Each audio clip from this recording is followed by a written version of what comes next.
They say that they are ready. I have updated a lot of things. I don't know. Take a look if this already works. Yeah, that already works too. All right, let's go. Start video call. Dum dum. Dum dum.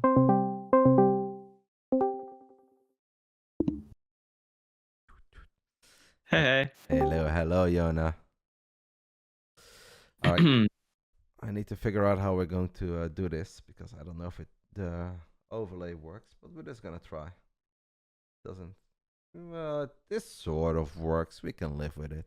Actually, you know what? I like the look better when it's just the three of us.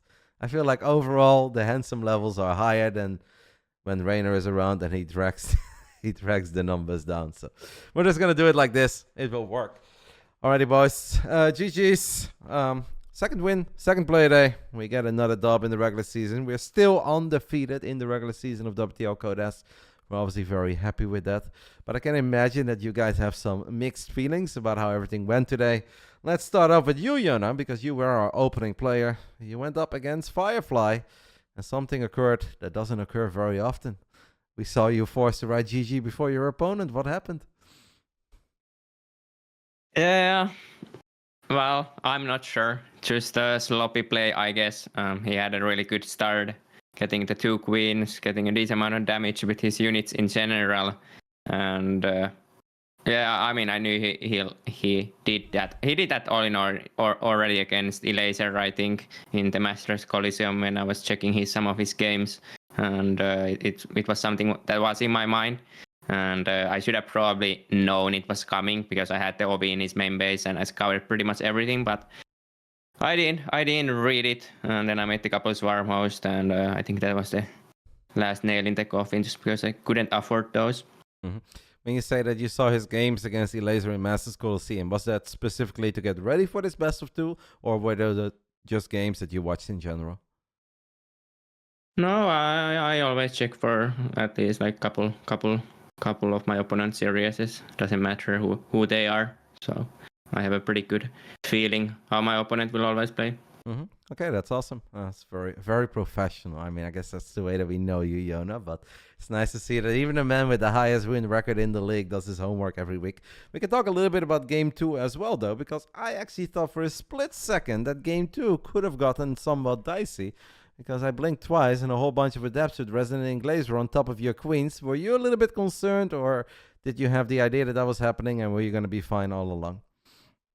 No, never seen that build before, so it got me completely off guard. Just like when I lost the gym, it was another Glaive build I have never seen before, so they have those Glaive builds in prepared always, and it's hard to deal with.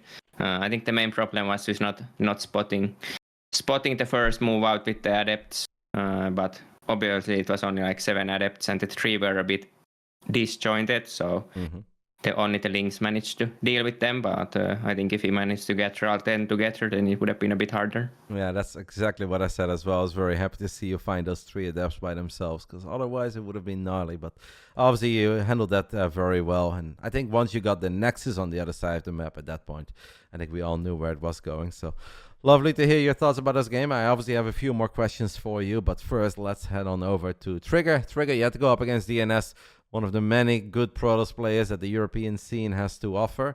That first game, I think you had the MVP Oracle of the season so far. Talk to me about that game one. Yeah, I wasn't really expecting him to rush DTs. He's more of a macro kind of guy, and but I saw it was the Oracle, and I just had to keep the Oracle alive, and then I just should win from there. So I was a bit lucky, I guess, getting the Shrine. If he like proxied it, maybe it's a different story. But yeah, and yeah, that was about it. I mean, there was a lot more happening in that game because you were somewhat stubborn about not building a battery in your natural for quite some time. And at one point, you did get a battery a whole lot later, but I felt like we were cutting it very close. Do you also feel like you maybe should have just gotten that a little bit earlier? Yeah, I might have expect him to follow up with the Blink all in after the DTs. And I already had Immortals, so like I thought I'd be playing way too safe if I'm getting batteries and Immortals.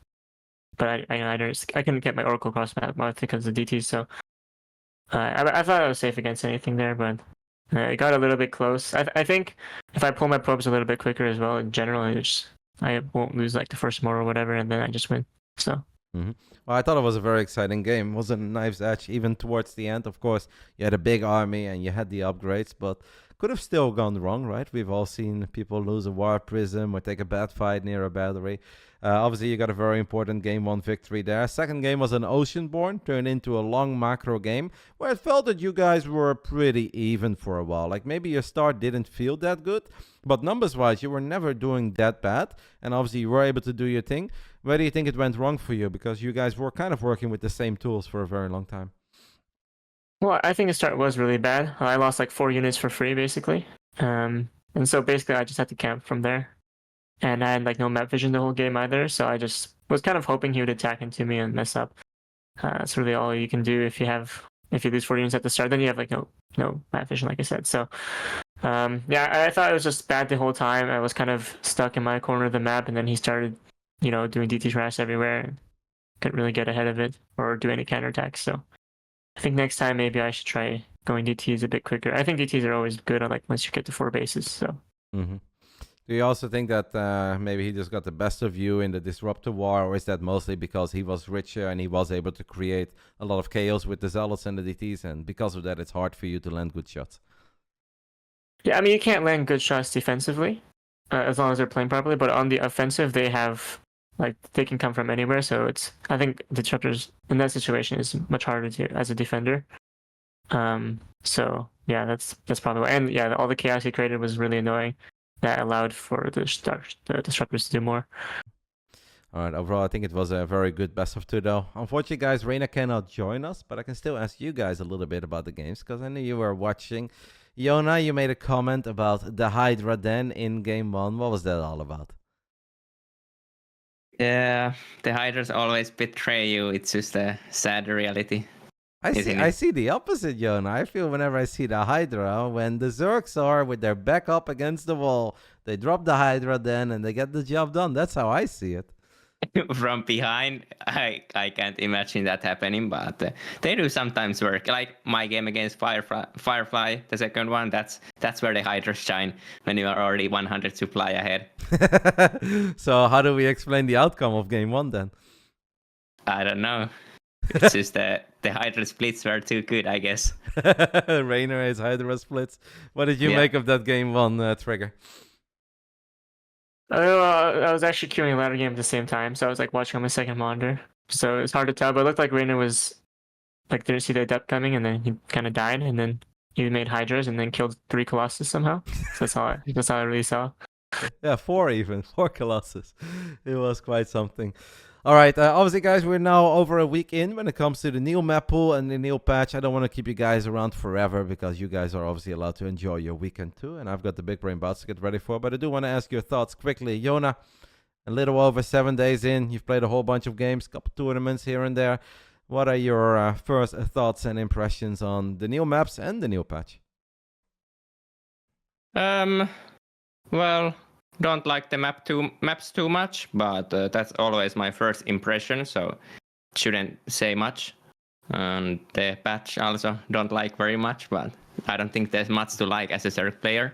But I'm happy there's a patch. It's always nice. But like I said, I don't think the Zerg playstyle really changed or anything. It's just a little bit worse all around. So there's nothing for me to like, really. When that previous map pool came out, I remember asking you about Altitude, and you actually said you didn't love Altitude all that much, but you did really like the green map. Is there one map out of the current 9 maps that stand out for you so far that you kind of enjoy at least? No,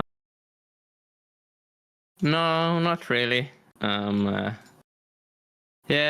not really. I probably like Heartlead and Oceanborn the most, but at the same time, and they are not like standout maps. Take that, Vardy. If Serral calls it Heartlead, it's Heartlead. You get that, chat? I don't want to hear any of this Heartlet.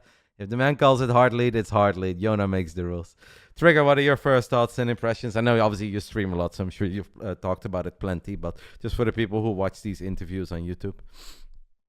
Yeah, I think these maps are a lot better for Protoss. Just in general, like the 4-base setup is way easier compared to the last pool.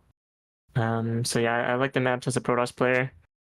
Well, I don't like all the I don't like the speed zone map. I never liked speed zone maps, even though it's good with disruptors and stuff. But The balls are very quick on speed zone maps. that speed zone map is weird though, because the opponent can out rotate you. Yeah. When you're on the defensive, like it doesn't make any sense. Like that, to me, that makes zero sense. But anyways, yeah. And there's also Rad who sits stationed, which I mean, I guess is good for Protoss, but it's weird. So, but yeah. And in terms of the patch, I think it's more or less pretty similar for Protoss. Yeah, even against Terran, I don't feel. I mean, there's cyclones now, I guess, but other than that, it feels the same. So yeah, I think it balance wise is better because the map's more so than the patch. But yeah. Okay. Have you played any games on Rot Who Sat Station, Iona? Very few. I think I have like one CVP, and then I played. Actually, yeah, that was the first time I played it. When I played yesterday against Kurt, it was like the first time I played a CVT on it. So just those 2 games I played on it, because it wasn't on EU ladder before they actually put them on the ladder map. So I couldn't play it beforehand. But yeah, it's to be honest, like I don't hate the map, but I do feel like maybe after 2 months, I don't like it as much anymore. Okay. So you didn't play a whole bunch of games on the NA ladder around 5,000 MMR to get ready for it? No. No? No. You didn't beat up on Upper 3 Zelda? No, I didn't. All right. Okay, guys, that's all I got for you. Thank you guys so much. Obviously, very happy with the win. It wasn't easy. Any final words, Iona? I'll start off with you. Yeah, just nice that we won again, and have a nice evening with the big brain crowds, and I guess thanks to all the fans and Basilisk as well. Trigger, final words. Yeah, thank you for watching our games. And it was a close series this time. And enjoy the big brain bouts. All right. Thanks, guys. Really appreciate taking some time. Enjoy your weekend, and hopefully I see you guys online. Play some video games. Bye-bye. Yeah. Bye-bye. See ya.